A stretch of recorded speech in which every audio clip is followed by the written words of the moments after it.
Assalamualaikum warahmatullahi wabarakatuh. Shalom, Om Swastiastu, Namo Buddhaya, dan salam kebajikan. Kami dari kelompok 3 akan menjelaskan tentang analisis komparatif, kekuatan pembuktian, keterangan saksi dan ahli dalam perkara pidana. Perkenalkan, nama saya Firdin Kartika Wiyanti dengan NIM 205230316. Dan rekan saya. Perkenalkan, nama saya Sakti Rayu Setianugraha dengan nomor NIM 205230330. Dalam penelitian kami akan menjelaskan tentang latar belakangnya, yaitu proses peradilan pidana merupakan mekanisme penting dalam menegakkan hukum, memastikan keadilan dan melindungi hak-hak individu. Salah satu unsur pokok dalam proses peradilan pidana adalah pembuktian yang berfungsi untuk mengungkapkan kebenaran material suatu perkara. Dalam hukum acara pidana di Indonesia, pembuktian dapat dilakukan melalui berbagai alat bukti, termasuk keterangan ahli dan keterangan saksi. Nah, kedua jenis keterangan ini memiliki peran yang strategis, namun memiliki karakteristik dan kekuatan pembuktian yang berbeda. Keterangan saksi merupakan salah satu alat bukti yang paling sering digunakan dalam perkara pidana. Saksi adalah orang yang melihat, mendengar, atau mengalami secara langsung suatu peristiwa yang menjadi objek perkara. Keterangan saksi bersifat fakta dan langsung terkait dengan peristiwa yang terjadi.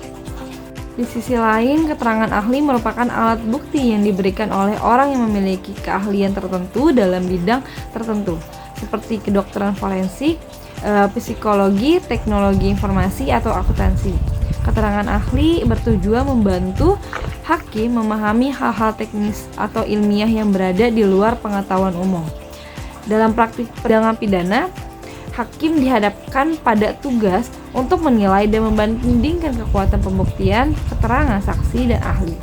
Meskipun keduanya memiliki tujuan yang sama, yaitu mengungkap kebenaran material, peran, sifat, dan bobot pembuktiannya berbeda. Oleh karena itu, sekarang kita udah masuk ke bab yang kedua, yaitu tinjauan pustaka. Nah, yang pertama itu ada A, konsep pembuktian dalam perkara pidana. Pembuktian ini dalam perkara pidana merupakan upaya hukum yang dilakukan untuk mengungkapkan kebenaran material dari suatu tindak pidana yang didakwakan. Dalam konteks hukum acara pidana Indonesia, pembuktian diatur secara formal dalam Kitab Undang-Undang Hukum Acara Pidana, yaitu pasal 184 KUHP menyebutkan bahwa alat bukti yang sah terdiri dari pertama, yaitu keterangan saksi, kedua keterangan ahli, ketiga surat, empat petunjuk, dan kelima yaitu keterangan terdakwa.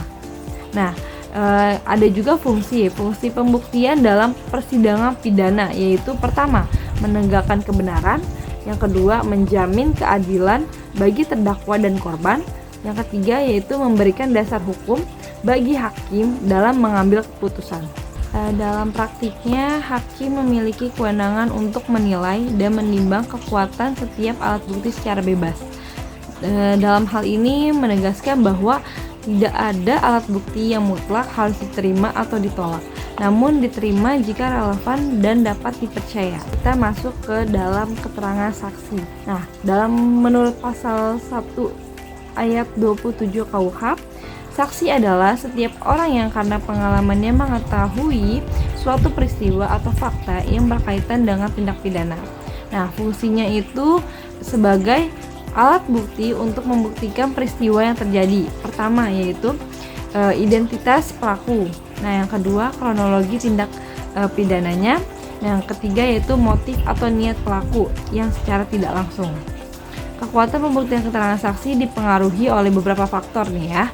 Yang pertama, kredibilitas saksi, yaitu kejujuran dan integritas saksi. Nah, yang kedua, konsistensi kesaksian. Apakah saksi memberikan keterangan yang sama dalam setiap pemeriksaan? Nah, yang ketiga, kemampuan mengingat peristiwa. Ingatan saksi terhadap detail peristiwa. Nah, yang terakhir yaitu hubungan dengan pihak yang bersengketa. Saksi yang netral cenderung lebih dipercaya. Kita ada kelebihan dan kelemahan saksi. Nah, kelebihannya itu yang pertama memberikan informasi langsung tentang peristiwa pidana. Yang kedua yaitu mudah diterapkan dalam persidangan. Nah, yang ketiga yaitu menyediakan fakta empiris yang konkret. Nah, ada juga kelemahannya. Kelemahannya itu yang pertama, rentan terhadap lupa atau kesalahan ingatan. Yang kedua, terpengaruh tekanan emosional. Yang ketiga itu bisa bias karena hubungan pribadi atau kepentingan pihak tertentu. Fungsinya keterangan ahli yaitu pertama, menafsirkan fakta-fakta yang kompleks. Yang kedua, memberikan penilaian ilmiah terhadap bukti. Yang ketiga, menjelaskan hubungan sebab akibat dalam perkara pidana. Kekuatan pembuktian keterangan ahli tergantung pada pertama, kompetensi dan kredibilitas ahli, yaitu pertama gelar akademik, pengalaman dan reputasinya. Nah, yang kedua, metodologi ilmiah. Apakah metode yang digunakan dapat dipertanggungjawabkan secara ilmiah? Ya. Yang ketiga, relevansi terhadap perkara. Apakah keterangan ahli sesuai dengan fakta yang sedang diperiksa? Nah, yang keempat, kemampuan menjelaskan secara objektif, tidak bersifat spekulatif atau berpihak. Keterangan ahli pun juga memiliki kelebihan dan kelemahan. Nah, kelebihannya yaitu pertama, memberikan penilaian ilmiah dan objektif. Nah, yang kedua, membantu hakim memahami hal-hal teknis. Ketiga, dapat memperkuat atau melemahkan fakta yang diajukan pihak lain. Adapun kelemahannya, yang pertama, bisa menimbulkan perbedaan pendapat antara ahli. Nah, yang kedua, terkadang sulit dipahami oleh hakim atau pihak lain. Nah, yang ketiga yaitu potensi bias jika ahli dipengaruhi pihak tertentu. Kita masuk ke analisis komparatif kekuatan pembuktian. Dari tabel di atas terlihat bahwa keterangan saksi dan ahli memiliki kekuatan pembuktian yang saling melengkapi, bukan saling menggantikan. Ya, saksi memberikan gambaran fakta empiris, sementara ahli memberikan penilaian ilmiah terhadap fakta tersebut. Ya.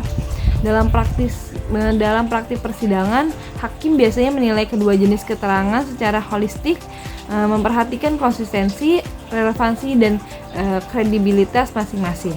Nah, ada beberapa landasan hukum yang mengatur keterangan saksi dan ahli dalam perkara pidana. Yang pertama, KUH pasal 184 ayat 1 menyebutkan alat bukti yang sah termasuk keterangan saksi dan ahli. Yang kedua, pasal 187 KUH menyatakan bahwa hakim wajib menilai seluruh alat bukti secara bebas. Nah, yang ketiga, peraturan Mahkamah Agung nomor 3 tahun 2007 tentang pedoman pemeriksaan perkara pidana memberikan panduan teknis terkait pemeriksaan saksi dan ahli. Nah, yang keempat, jurisprudensi pengadilan. Putusan Mahkamah Agung sering menegaskan pentingnya kombinasi keterangan saksi dan ahli untuk memperkuat pembuktian, misalnya dalam perkara tindak pidana korupsi dan pembunuhan. Dan ini menggunakan pendekatan yuridis normatif komparatif yang memadukan kajian hukum dan analisis perbandingan. Pendekatan ini dipilih karena penelitian tidak hanya menelaah aturan hukum tertulis, tapi juga menilai praktek penerapan keterangan saksi dan ahli dalam perkara pidana. Nah, pendekatan yuridis normatif ini digunakan untuk menelaah yang pertama, peraturan perundang-undangan termasuk kitab undang-undang hukum acara pidana, peraturan Mahkamah Agung, dan peraturan terkait. Nah, yang kedua yaitu putusan pengadilan sebagai bentuk jurisprudensi dalam menilai kekuatan keterangan saksi dan ahli. Yang ketiga yaitu literatur hukum, termasuk buku, jurnal, dan artikel ilmiah yang membahas teori pembuktian pidana, keterangan saksi, dan keterangan ahli. Sementara pendekatan komparatif digunakan untuk pertama membangun kekuatan, kelebihan, dan kelemahan keterangan saksi dan ahli. Nah, yang kedua yaitu menganalisis faktor-faktor yang memengaruhi penerimaan keterangan oleh hakim. Ketiga, memberikan gambaran strategi pembuktian yang efektif dalam perkara pidana. Nah, jenis penelitian ini adalah penelitian kualitatif dengan karakteristik yang deskriptif analitis.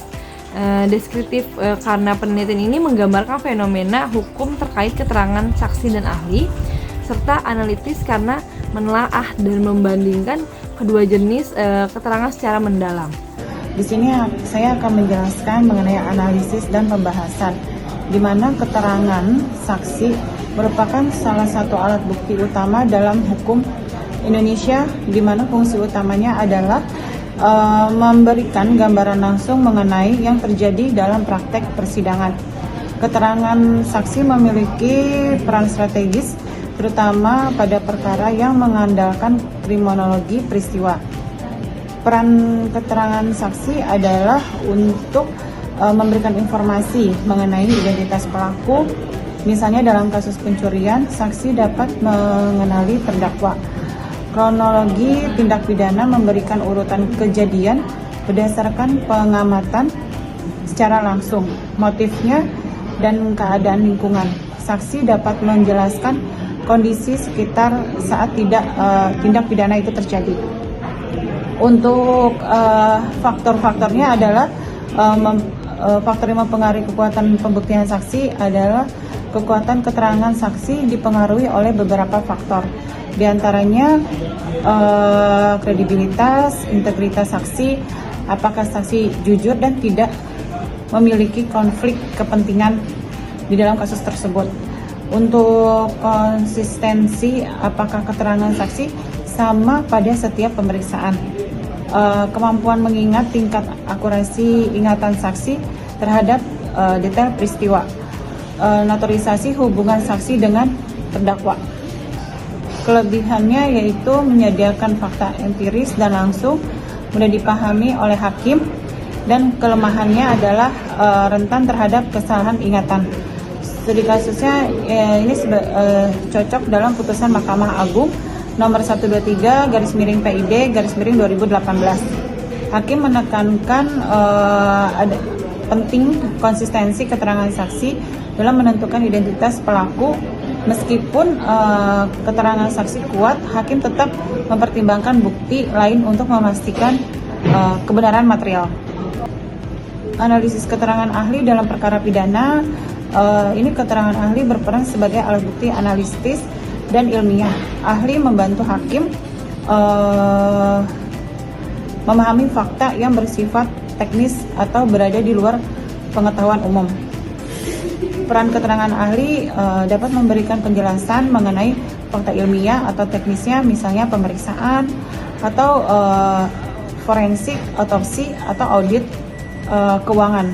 Aspek psikologi atau perilaku, misalnya evaluasi mental terdakwa atau korban.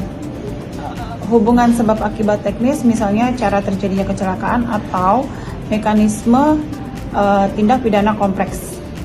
Faktor yang mempengaruhi kekuatan pembuktian ahli adalah kekuatan keterangan ahli dipengaruhi oleh kompetensi dan kredibilitas, latar belakang pendidikan, pengalaman, dan reputasi dari para ahli. Untuk metode ilmiah, apakah metode yang digunakan dapat dipertanggungjawabkan secara akademik dan profesional? Relevansinya, apakah keterangan ahli dapat menguntungkan atau menjelaskan fakta perkara yang terjadi? Objektivitasnya adalah ahli bersikap netral tanpa berpihak ke salah satu pihak. Berdasarkan kesimpulan di atas, beberapa saran yang dapat diajukan adalah sebagai berikut. Bagi aparat penegak hukum, jaksa dan penyidik disarankan untuk mengoptimalkan kombinasi keterangan saksi dan ahli sejak tahap penyidikan sehingga pembuktian menjadi lebih kuat di persidangan. Pemilihan saksi harus memperhatikan kredibilitas dan netralisasi, sedangkan pemilihan ahli harus mempertimbangkan kompetensi dan pengalaman profesional. Bagi hakim, hakim perlu menganalisis keterangan saksi dan ahli secara komparatif, menilai konsistensi dan relevansi keduanya agar keputusan yang diambil mendekati kebenaran material. Dalam kasus yang kompleks, hakim dianjurkan untuk meminta penjelasan sebagai tambahan dari ahli, terutama jika bukti teknis sangat menentukan untuk hasil putusan hakim. Bagi praktisi hukum dan akademisi, penelitian lebih lanjut dapat dilakukan mengenai strategi integritasi keterangan saksi dan ahli dalam berbagai jenis tindak pidana, misalnya korupsi, cybercrime, atau kejahatan seksual. Pelatihan dan pendidikan bagi saksi dan ahli dapat ditingkatkan untuk memperkuat kualitas kesaksian dan minimalisasikan bias atau kesalahan interpretasi. Bagi pembuat kebijakan hukum, peraturan terkait pembuktian dalam perkara pidana perlu menekankan standar penilaian keterangan saksi dan ahli termasuk kriteria, kredibilitas, objektivitas, dan relevansinya agar hakim memiliki pedoman yang jelas. Perlu ada pedoman teknis bagi keterangan ahli untuk memastikan metode ilmiah yang digunakan sahih dan dapat dipertanggungjawabkan. Penutup. Secara keseluruhan, penelitian ini menegaskan bahwa kekuatan pembuktian dalam tindak pidana tidak bergantung pada satu jenis keterangan saja, melainkan pada kombinasi antara keterangan saksi dan ahli yang dikelola secara profesional dan objektif. Penerapan strategi pembuktian yang efektif akan memperkuat peradilan pidana, menjamin keadilan dan memastikan kebenaran material yang dapat ditegakkan secara maksimal.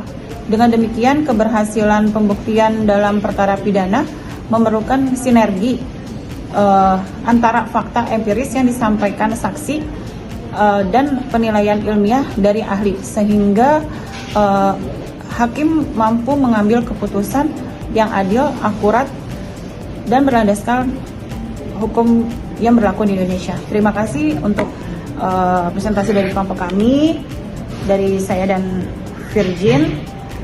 Assalamualaikum warahmatullahi wabarakatuh. Terima kasih.